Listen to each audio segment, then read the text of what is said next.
Hello, I'm Lola Stone and this is Handmade Originals. This is a very quick video because I've got something I want to show you, and before I seal it all up I want to show you what's inside. So, as you may know, my niece is getting married shortly, in fact this weekend coming, and I've got a dress, I've got everything sorted, but the only thing I haven't got is a hat or a fascinator. Now the dress is quite lightweight, so I think I'm going to go for a fascinator, but I cannot find anything I like, so I've decided at the last minute I'm going to make one, which is why I've got this little friend here. This is just a head which I've used previously for costumes, ears and all that sort of thing. And the problem I've had with this in the past is that it just goes over really quickly because it's so lightweight, so I kept promising myself I would stabilise it, and I finally worked out how to do it.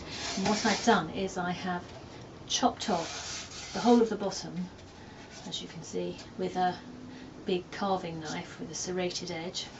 I've then dug around inside, you see, made a big cavity, and now I have a bag here full of sand which I'm going to plonk inside. I have actually measured it, so it's just about the right size. I'm going to seal this up.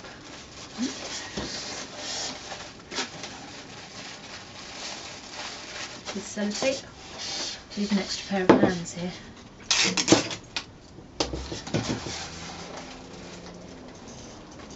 Don't want any little creepy crawlies.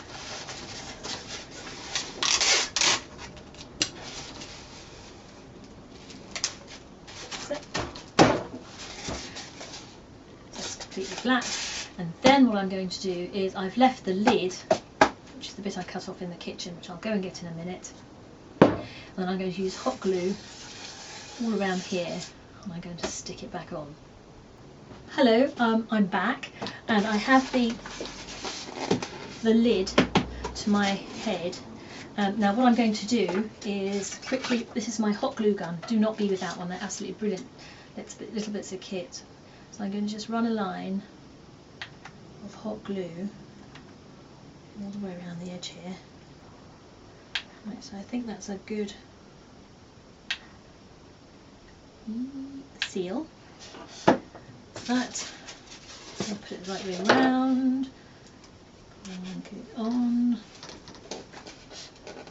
Oh, nice seal. Right, so I'm going to turn it that way up, so that the weight of the sand will press down on the seal, and already I can see that is much more stable than it was previously. And when this is dry, I'm going to come back tomorrow and I'm going to use this headband on here. It'll have to stretch out a bit because I've got a very big head, on there like that, and I'm going to show you how I'm going to make a fascinator to match my dress. There we are. Say hello. Hello. Hello and welcome back to Handmade Originals. If I seem in a bit of a panic, it probably is because I am. The wedding is tomorrow and I've got my dress, I've got some shoes, but I don't have a hat. I'm not going to wear a hat, I find them too hot on sunny days, but I do want to have a fascinator. So I've decided the night before the wedding that I'm going to have a go at making this fascinator. You've seen how I've stabilised my head.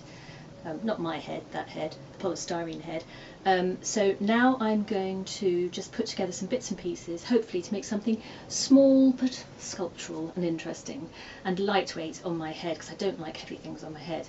Now, I don't have any millinery wire, I don't have any cinema, so I've just had to have a quick look around the house and see what I've got. And I have found, amazingly, I've got some orange net. If you can see, if I bunch it up you can see it. The problem with the net is, of course, if you only have one layer, it's too thin to really see anything. So what I've decided to do is to double it, and then I'm going to make it into some really, if I show you my drawing, interesting sort of, what shall I call them, tongue-like shapes, sort of like a teardrop shape, so I can sort of curve and bend them. And then I want this to be a sort of lovely feathery thing, and I have got some peacock feathers. I'll show you them here. These are ones that fell out, they haven't been pulled off the birds. And so I want to try and have a go at curling it to make it have that lovely sort of smooth wave-like shape.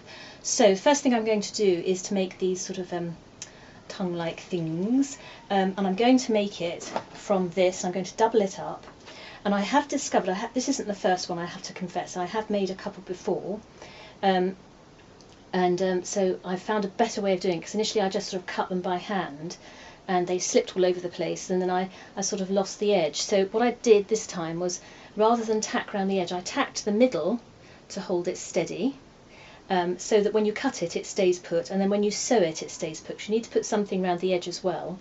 And I thought, if I wanted to make lovely sort of bendy shapes, I need some wire around the edge. So then I had to hunt around the house to find some wire, and initially I found this, which is actually telephone wire, but if you split it in two like that, pull it apart, you end up with this.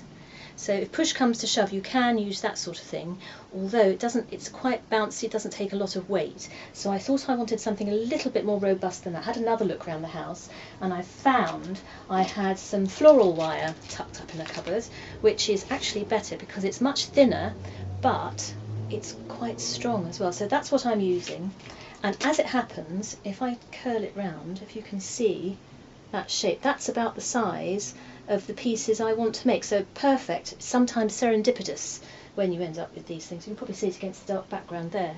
So what I'm going to do is take my teardrop shape, I'm going to add the wire around, but I'm going to add the wire around by using, here we are, some bias binding. Again, just happen to have this in the house, but that's much too wide to use. So what I'm going to do is cut this in half.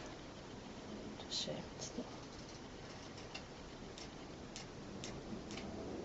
all the way down, so it's the same length as the piece of wire, and then you fold it over, and that's about the perfect size edge.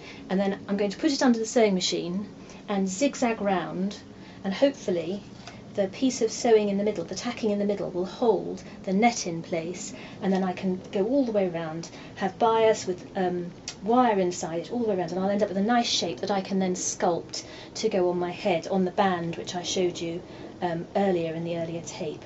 So that's stage one, and stage two will be the feathers, but we'll come to that when I've just put this one together. So I'll be back when I've sewn this up.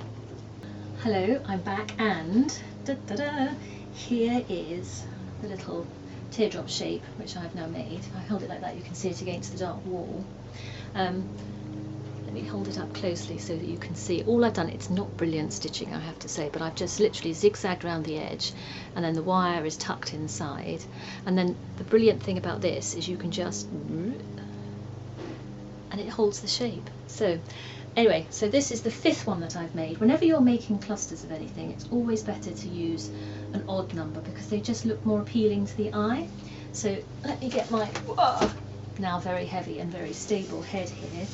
These are the other, I've made 1, 2, 3, 4, so this is the fifth one, and I've put them all in these lovely sort of, it just appeals to me, it may not to you, but you can do whatever you like. This is the flame shape, and so I'm going to put that one there, and then with the, because they're sort of a little bit transparent, you can see all the lines underneath, and I just like the interlocking edging lines. I just think they look really, really pretty. If you want it thinner than this, another way to make your bias, apart from cutting it, thinner, is if you pull it, I'll show you, like this.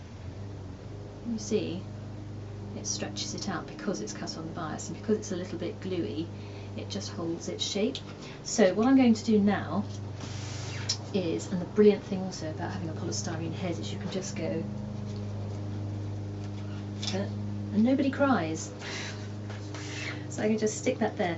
And the next thing I'm going to do is I'm going to, just from here to about here, wrap bias binding around the hairband so that I've got something to sew on, and then I'm going to sew or glue, I'm not quite sure which, we'll see how it attaches better, these sort of petal tongue shapes to the hairband, and then I'm going to use my feathers. Now this is one feather I've already curled. It's very, very easy to curl feathers. All you have to do is, I'll do it on this slightly tatty feather. This is, as you will probably know, just like a hollow tube, so it's like a straw that tapers off, and literally all you're doing is just cracking it. You see it's already going round, and that's all you do. You just, so as you crack it round, it sort of stays like that, and then you end up with a nice curl. Obviously the more you do it, the tighter the curl. So this one I've done rather a lot, and what I'm going to do here is make this one go right round like that. And I'm going to put that one here in a little circle. A bit tighter than that actually. I think I might make it go even smaller. Like that. So that sits there, and then I've got this feather which I'm somehow going to attach. Once I've got the bias binding round the headband, I'm going to attach it about, try and stick it in about there, so that it looks as if it's not going to be like that, it's going to be standing upright, so that it looks as if it's actually coming out from these sort of flames. So it will be kind of like a woo up and over and round. And I think with that dress that would look quite nice, because this will pick out the sort of blues and greens, and then the orange will marry in with the orange on the dress. So I'm going to put all of that together, and then I'm going to come back and show you the finished thing. And here we have it. Ta-da! Finally finished at 9:10 the night before the wedding. So let me show you this in detail so you can see what I've done. This is the tightly wound peacock feather, which actually I ended up just gluing on here because it was really, really easy. Hot glue guns dry so quickly, the glue, that it's brilliant for attaching things. And then if you can just see, I'll take this off actually, you can see better. Under here I actually glued again, I didn't use stitching at all, bias binding along here, and as I went along I wound the feather in here to hold it in place so that it doesn't roll, and I also glued just these little bits here where they touched each other and where they touched the hairband. So I do that, the whole thing is quite secure, and I can try it on.